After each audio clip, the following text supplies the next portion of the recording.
विकल्प है सरकार के सामने। हालांकि सुप्रीम कोर्ट ने यह सुझाव दिया था कि क्या यह संभव है कि 2 दिन के लिए लॉकडाउन हो, और इस बीच हमने देखा कि कुछ गाइडलाइंस जो फॉलो किए गए उसके बाद थोड़ी राहत आप कह सकते हैं, लेकिन अभी भी खतरनाक स्तर पे ही प्रदूषण है।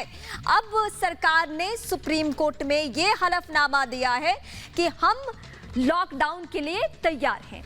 ये ऑप्शन के तौर पे, विकल्प के तौर पे, यानी लॉकडाउन के जरिए ही दिल्ली की आबोहवा ठीक होगी, ये सवाल सबके जहन में। लेकिन सरकार ने कहा है कि हम तैयार हैं लॉकडाउन के लिए। सुप्रीम कोर्ट में दिल्ली सरकार का ये हलफनामा है। प्रदूषण लॉकडाउन से हालात सुधरेगा, क्योंकि हालात बेहद खराब है। रविवार की हम बात करें, यानी कल की, तो AQI 330 दर्ज किया गया था, जो कि शनिवार की तुलना में कम है। शनिवार को क्या स्थिति थी? 437। और शुक्रवार की बात करें तो उस दिन क्या स्थिति? 471। यानी अब हम आपको सिलसिलेवार तरीके से डेट के अकॉर्डिंग हम आपको ये स्थिति बता रहे हैं कि दिल्ली में प्रदूषण का लेवल AQI किस दिन किस तारीख को क्या रहा है। 12 नवंबर को क्या स्थिति थी? 367। इसके अलावा 13 को 301। इसके अलावा कल क्या स्थिति रही है हम आपको बताते हैं। 14 नवंबर को 334। ये आंकड़ा इस तरीके से रहा है। 15 को 318। यानी धीरे धीरे सुधार तो है, लेकिन अगर लॉकडाउन के जरिए दिल्ली की हवा पहले की तुलना में साफ हो जाए तो यही ऑप्शन होगा। इस बीच हमारी सहयोगी अंजू हमारे साथ दिल्ली से जुड़ी हैं। अंजू, अब चूंकि सरकार ने यह संकेत दे दिया है सुप्रीम कोर्ट में, दिल्ली गवर्नमेंट ने, कि लॉकडाउन के लिए हम तैयार हैं, तो क्या माना जाए कि लॉकडाउन हो सकता है?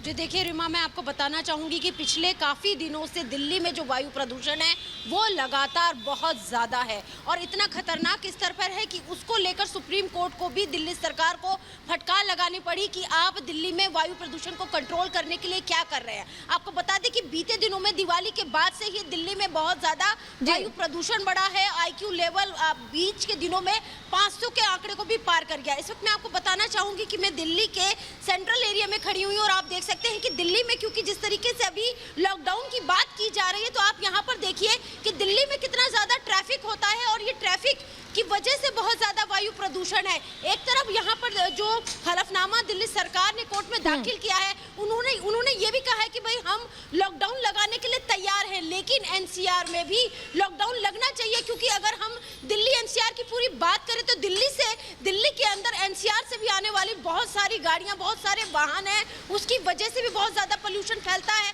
और लगातार जो दिल्ली, क्योंकि ये हब है, चाहे एजुकेशन के हब की बात करें या फिर रोजगार के हब की बात करें, तो तमाम लोग दिल्ली की ओर आते हैं, और जिस वजह से दिल्ली पर सबसे ज्यादा लोड बढ़ता है।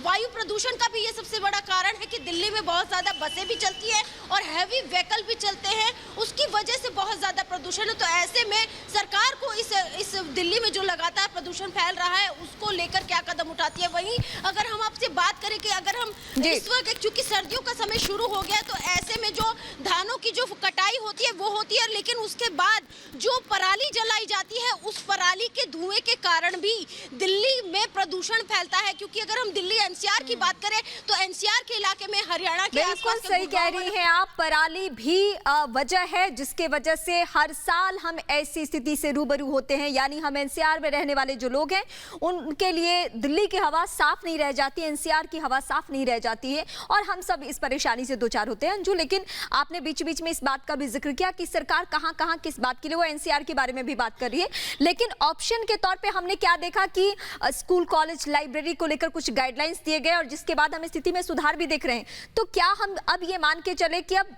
आखिरी विकल्प हम सबके सामने लॉकडाउन ही है? जी बिल्कुल रीमा, जिस तरीके का वायु प्रदूषण बढ़ा हुआ है, कहीं ना कहीं लॉकडाउन की या ऑड एंड इवन के फॉर्मूले की दिल्ली को दोबारा ज़रूरत है। क्योंकि अगर हम ट्रैफिक का हिसाब किताब अगर दिल्ली की ओर देखेंगे तो कितनी ज़्यादा, आप ये देखिए यहाँ पर ये कितना, ये चौराहा एकदम व्यस्तम चौराहे में से एक है, ये दिल्ली का, सेंट्रल दिल्ली का ये इलाका है, और लगातार अब अगर आप देखें तो गाड़ियों की इतनी ज़्यादा आवाजाही है। तो ऐसे में दिल्ली को प्रदूषण रहित बनाने के लिए एक लॉकडाउन या फिर ऑड एंड इवन एक मात्र सहारा है। और सबसे बड़ी बात यह है कि जिस तरीके से लगातार पूरे दिल्ली में अगर आप आसमान की भी तरफ देखें तो पूरी जो तस्वीर है वो पूरी तरह से साफ नहीं है। धुआं, स्मॉग, इस तरह की तस्वीर यहाँ पर आप देखने के लिए बन सकते हैं। यानी अगर बारिश हो जाती तो भी थोड़ा सा प्रदूषण कम हो जाता, लेकिन इस तरह की कोई चीज नहीं हुई। तो ऐसे में क्या तैयारी दिल्ली सरकार कर सकती है वायु प्रदूषण से निपटने के लिए? अंजू, मैं आपके पास लौटूंगी। इस बीच कोर्ट से भी जो खबरें निकलकर सामने आ रही है उसका हम जिक्र अपने दर्शकों के सामने कर ले। कोर्ट में सिलसिलेवार तरीके से दिल्ली गवर्नमेंट से पूछा जा रहा है कि आपने जो ऑप्शन सुझाए गए थे उसमें कौन कौन से कदम उठाए हैं, आपके पास क्या विकल्प है। लेकिन दिल्ली की आबो हवा को लेकर क्या स्थिति बनी हुई है, 1 मिनट की रिपोर्ट के जरिए आप समझिए। पहले सर्दी के सीजन की शुरुआत के साथ ही देश की राजधानी गैस चैम्बर में तब्दील होने लगी है। आलम यह है कि राष्ट्रीय राजधानी की हर सुबह कोहरे और धुंध की चादर में लिपटी रहती है।